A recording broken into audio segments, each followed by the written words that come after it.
course, we start recording, and I'm waiting on this thing to make sure it's recording. I'll start talking anyway because I'm not cutting. Mine says it's recording. Oh, dang, we're recording. All right, so here we go. I think this is episode 193. I should look at my phone and check it, but it's an Insider Ties. Hey, thank you guys for watching. First off, let me get this off of my phone. Thank you to the new subscribers, man. We got to 3,000. Yay. I know it's not big and it's not, comparable to the guys with 100,000 followers, but for me, it's really big because 1, I'm old. 2, I'm old. 3, I'm old.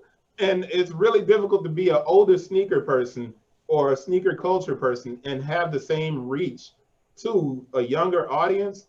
But I know that we're reaching a lot of different people at a lot of different levels, and that's a beautiful thing. And I appreciate you guys for subscribing on this YouTube channel and checking this out. We are today with designer David Filar, and it's one of the coolest things I've ever seen is his lookbook. Now, the name of the brand is Devonshire. So David has an impressive resume, a great background, but we're not going to try and focus on what he is because I know you sneaker people, you'll be like, whoa, wait a minute. He's with Vibram.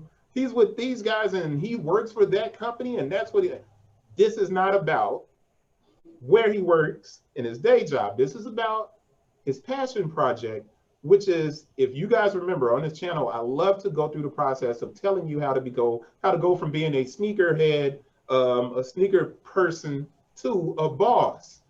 He's taking the turn, although he has a great day job, he's not settling simply for what he can do for another company. He's trying to find his avenue to his own way to produce product and to make things that are important and sustainable in the fashion industry. So I want David to introduce himself to you guys, and then we're going to get into this conversation and we're going to look at some of the pieces that he's made. This is his very first collection for the brand Devonshire. So David, can you please introduce yourself?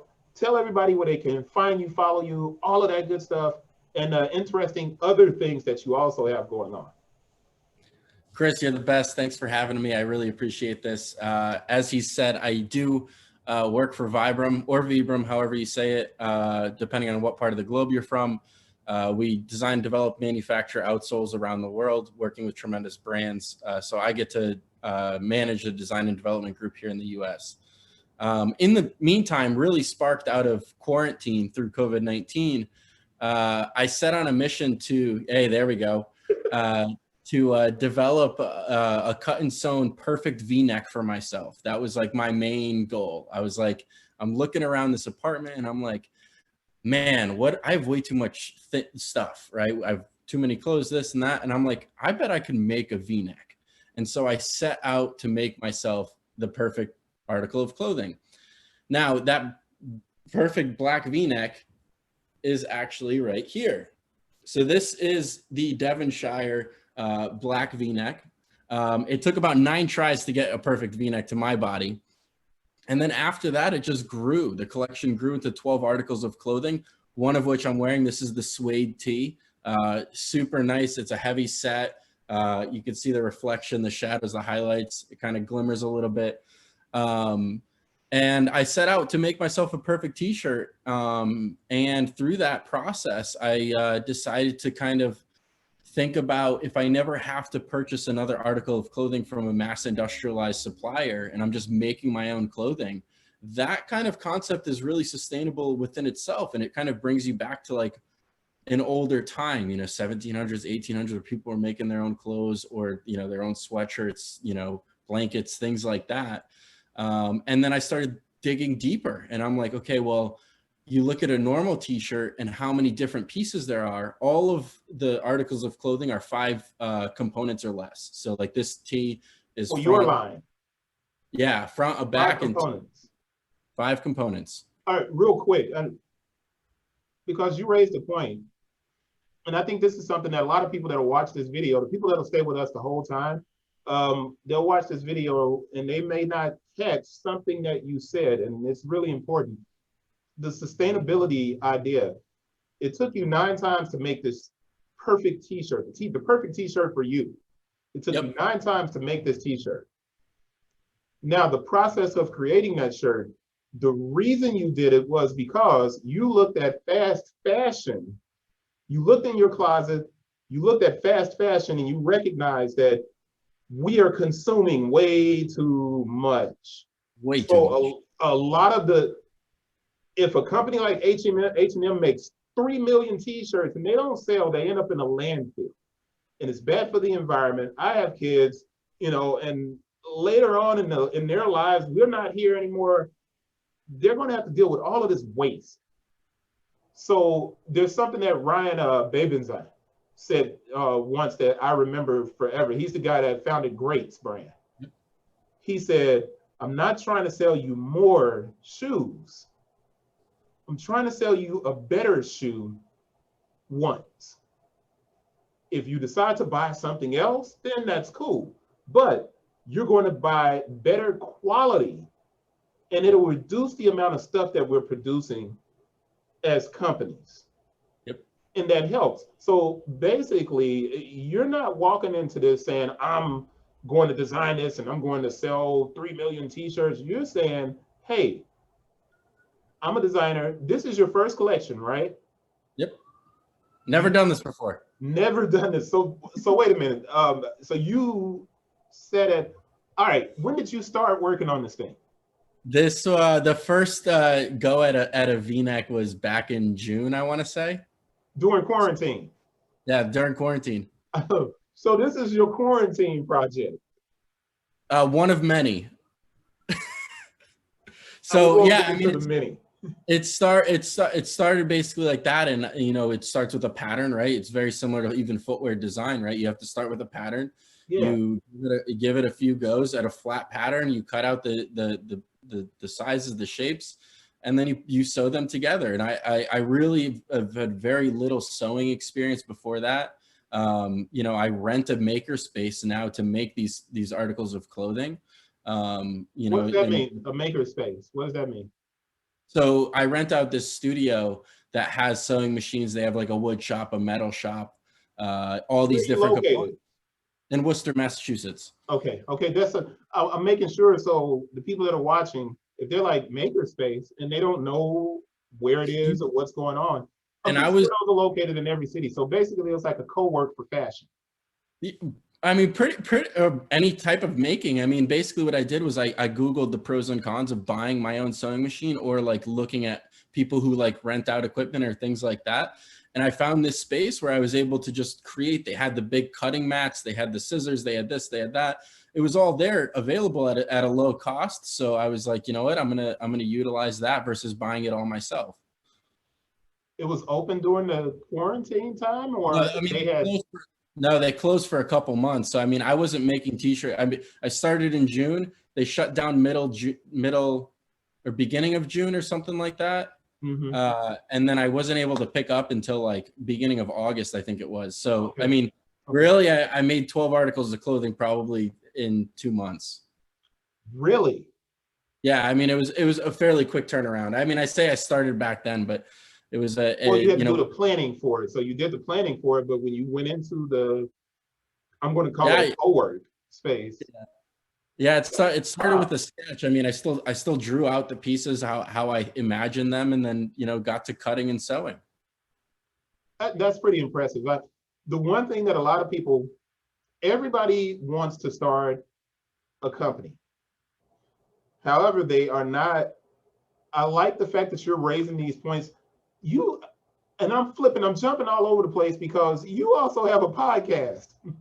We're going to come back to the close. But you have a podcast. When did that start? That also started back in June out of quarantine.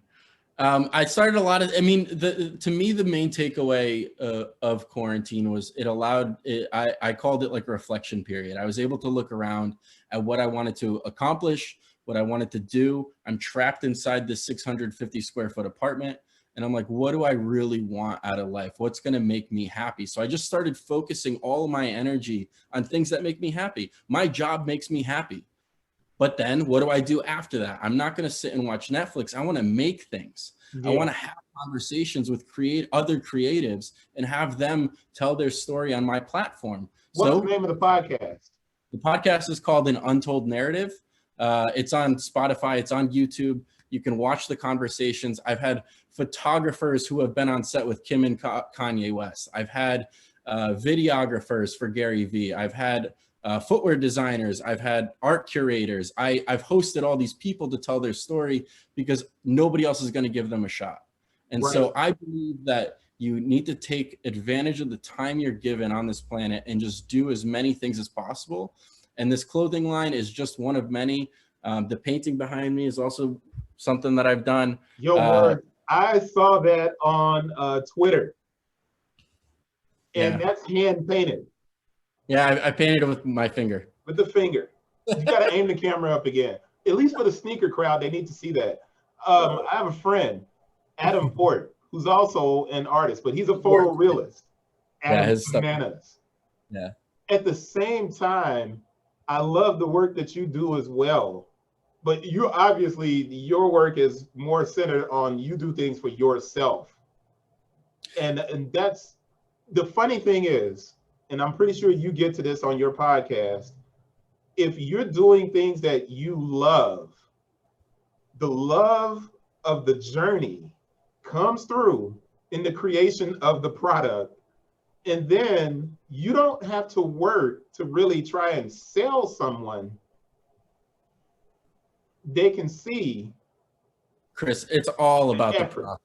They can see the effort. Yeah. See, I love that, man. So the podcast, Devonshire, the clothing company, full-time job, Vibram, artist. You guys that are watching this, I know we're getting long in here already. It's getting long, and we're going to get back to the close. Please understand that in order to find what it is that you love, you have to try a lot of different things. Facts. If it doesn't work, it's not a failure, it's experience. Yes. Yep. All right, so be quiet, phone. So this is the thing. Let's get back to the close, because obviously anybody that watches this channel, the few people that I have that are subscribers, they know for a fact that I buy a lot of stuff, especially when I fall in love with the concept and the idea. So you had your lookbook for Devonshire on Twitter, and I clicked through and I went through the lookbook and I was like, wow, this is dope. So, but this is what was funny. A lot of the times I'll talk to people and they're like, well, I don't know how to get started. I'm scared to get started. I need to get models. I need to get this stuff. You did a lookbook. The model was you. Yeah. Well, obviously it had to be, because you made these clothes for yourself. Yeah. So you had to select the fabrics and do all of the stuff, but the lookbook looks just as good. I get a ton of PR email to put stuff on the website, right? And it comes from all of these different places. And I'll put the lookbook, so I'll put the links to it. And I'm going to put the lookbook link in the description. So you guys that are watching, you'll be able to see the lookbook if it's open to the public. Yeah, it is. But you did the entire lookbook. You built this 12-piece collection, and you just sat down and did the work.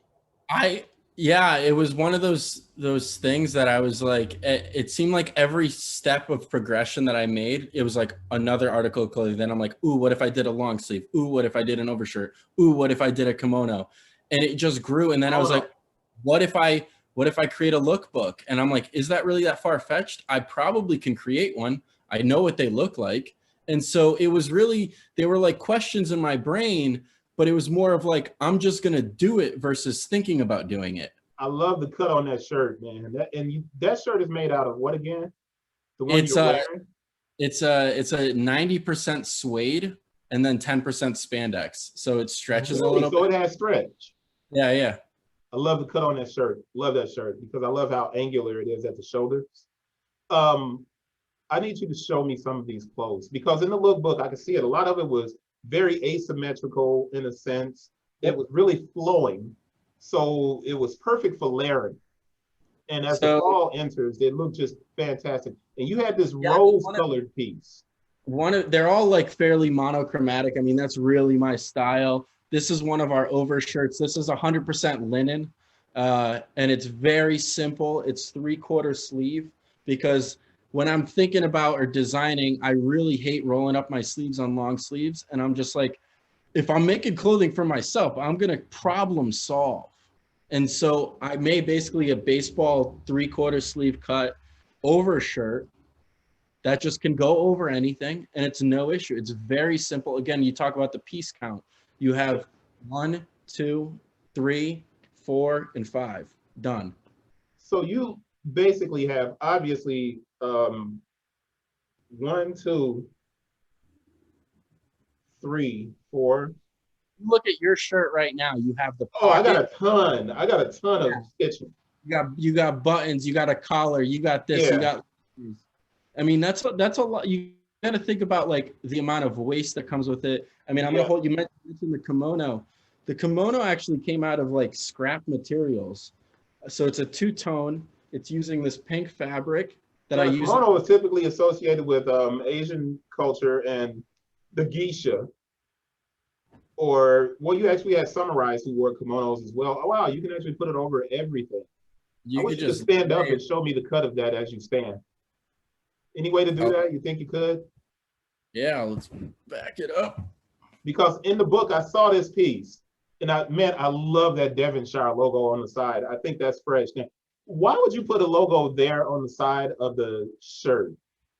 So the concept behind the side logos was actually pretty simple. You know, I was like, is it on this linen shirt as well? On this linen overcoat?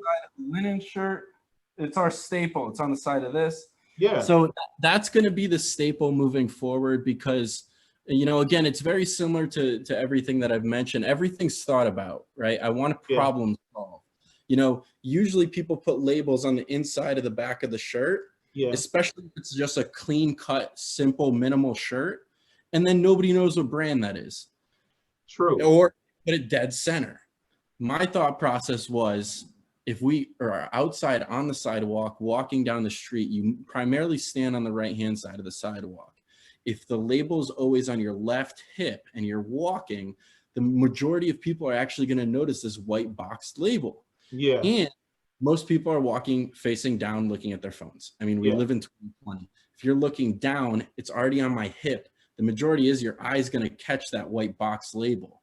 To me, that was really valuable, because if you can gain momentum that way, your brand becomes more of a conversation, or it's like, huh, what was that? That white box logo. Yeah, so somebody will look, and I would go online and I would Google white box logo to try and figure out what the clothing was. If I ever got big enough, yeah, it would come up. But white box logo, yeah, it's kind of. Now, when I hear Shire, obviously the first thing I think is hobbits. Devonshire is actually the road that I grew up on, Devonshire Road. Okay. I grew up on this road in Wolcott, Connecticut. I come from an immigrant background. I was born in Poland, and I really grew as a human, as a creative, as a person on that road. Immigrants, they get the job done. They're hard workers. I classify myself as a workaholic. So I've been watching. Obviously, you haven't been watching Hamilton as much as I have. No. Oh, okay. All right. See, that's a Hamilton allusion. That's a Hamilton reference.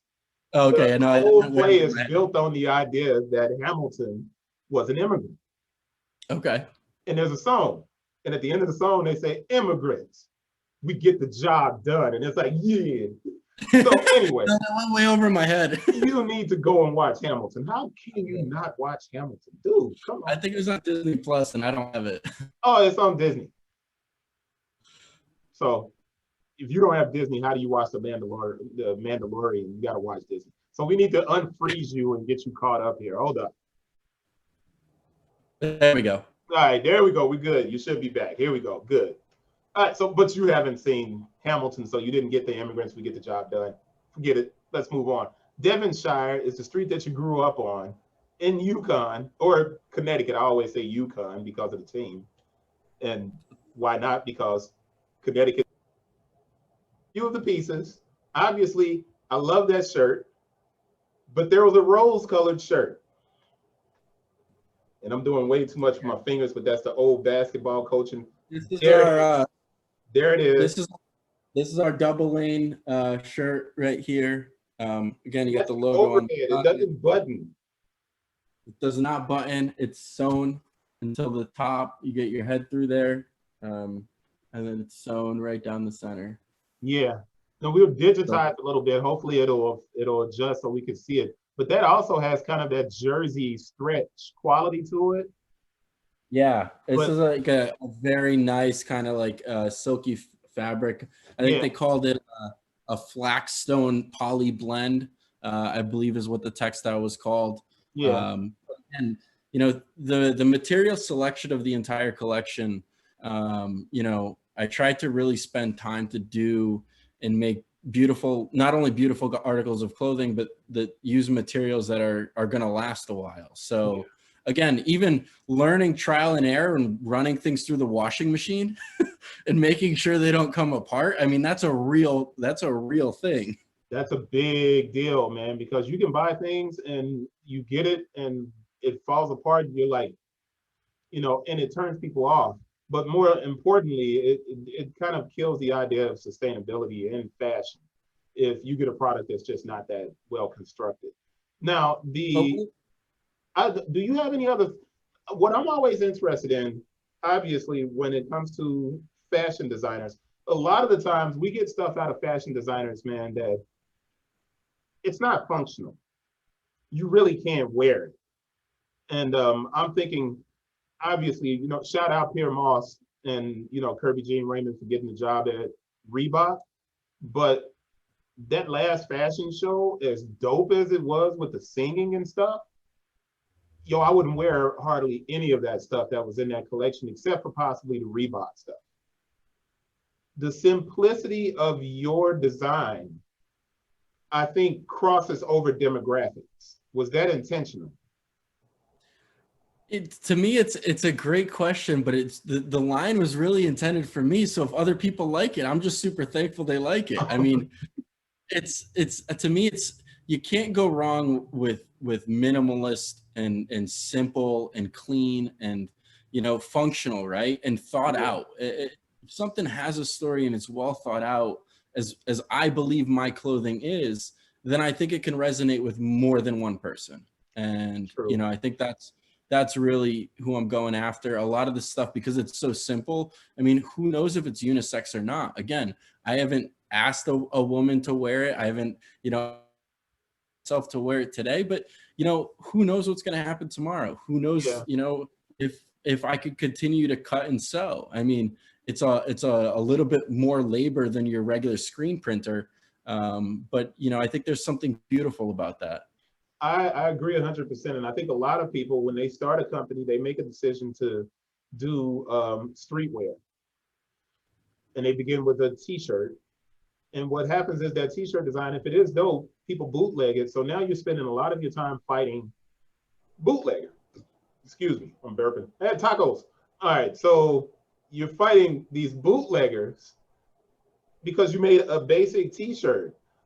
I'm not saying that one is more elevated than the other, but creating something that's cut and sew that you've designed and you came up with the concept and you have the patterns for, it's a lot more. I think it's a solid and smart way to begin a clothing line.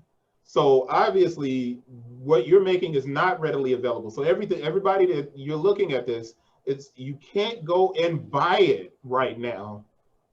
However, I'm sure, and I don't get a lot of traffic on the channel, so it's not like it's going to explode in this viewership where all these people are like, yo, I want that, rose colored shirt. Yo, I want that kimono. Yo, I want that suede shirt, which I want that suede shirt. I got you. But yeah, if the possibility for you to expand and the interest is there, then yeah, you go ahead and say, okay, yeah, I think I will make this. But I think it's important for people to recognize that you didn't go into this with a full-blown business plan. You went into this with an interest. And An do you interest and a think that's what journey. it takes to get Yeah. started? Just do something. Just do anything. Try to just learn, figure out if you like it. Yeah, yeah. Well, I don't want to go too long, man. I really wanted to. Is there any other pieces that we can look at? Because I know I remember the kimono. I remember the salmon shirt, which I keep calling rose and salmon. This shirt, why I don't remember, I don't know. The white shirt with the baseball sleeve kind of fit. I remember that from the collection. You said there was 5 pieces or 12 looks, or is it 12 pieces It's total? 12 pieces. 12 pieces 12 pieces. total. We need to There's see 4. a couple of more pieces. And then what I There's want you to do is once again tell everybody where they can find you, follow you, how they can reach out to you, Twitter and all of that stuff. I want you to do that. So show us a couple of more pieces and then tell us where we can find you. And then we're going to get ready to sign off, man, and wrap this up so we don't get interrupted again by the old glitches inside of Zoom. All right. Let me grab a couple more pieces. Cool. So we're back. We made four different styles of black V's because I wear a lot of black V's and that's just like what I love. So I started there. So this one's like the long cut. So this one I'll actually cover down, hang down below the belt line. It's got a really nice cut actually on the side here. Yeah. So it'll loosely fit down there. It's not super tight like a dress or anything like that, but I really like the long cut. Then again, going back to like an overshirt style. So the overshirt with the linen sleeves is right here. The linen sleeves. So is that the suede? Is that suede and linen? Or no, this is I'm not. I'd have to look up what exactly the textile is, but it's got like this mini herringbone pattern. Oh yeah, I like that. Yeah. And then it's got the linen sleeves. Again, it's like using. So I made the linen shirts, and then I had a little bit of excess scrap. So everything really comes out of another idea based on what materials I'm left with. So I try not to waste anything. I'm always trying to like reuse the same things that I've already done. Can I see that shirt with the infinity stitch down the front? I like that. So this is our black overshirt. You can see the curved bottom. So it curves up to expose the pockets. You have the Devonshire tag, the 3/4 sleeves, and then a real loose neckline around the top. So this is one that I wear quite often. Just I really do love the aesthetic behind that. It reminds me a lot of Asian design, Asian influence design, where you have these really flowing kind of lines, where it's not very. They don't have a lot of pieces. It kind of billows and kind of flows and moves with you. I love that design, and I like it for the simple fact that as the fall comes and you layer, but a lot of people don't believe this, you can have lighter materials that will keep you warmer than heavy materials when they're layered correctly.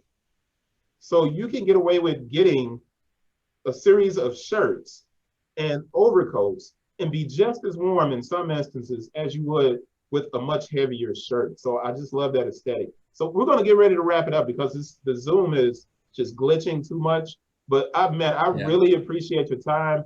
The journey of a person starting a venture who really doesn't have to, but they're doing it because they were interested in it. I think the people who are watching this, if they made it to this end part of the video, I want them to recognize that the time that you just gave us is invaluable. You haven't blown up yet. So when you blow up, I'll be able to be like, yo, I was the first person to interview him. And somebody comes, like, we need that. So Chris Burns will 1000% get credit for that. My man, that's all I'm saying. All right, so tell the people where they can follow you. Go. Thank you for having me share my story. If you're interested in the Devonshire line, it's Devonshire_road on Instagram. If you're interested in finding out more as we build, you can go to my website, it's davidfilar.com. Just read down below, and there may be a password to get you into the website. All right, you guys heard that? Hopefully you made it to the end of this. I appreciate you guys for watching. I'm going to try and do more of these when I have the time, but I thank David for giving us his time and showing us the apparel from the new line. Also the podcast. What's the podcast again? An Untold Narrative Untold on Spotify. Narrative. All right. And Cool. I'm David.Filar on most social media outlets. Okay, David.Filar on Twitter. I think it's just David Filar combined, no period, but. Okay, I'll put all of that in the description for you guys that want to reach out and talk to David. That's it. I appreciate you, bro. We're going to wrap it up, and I'll see you guys on the next one. Thank you.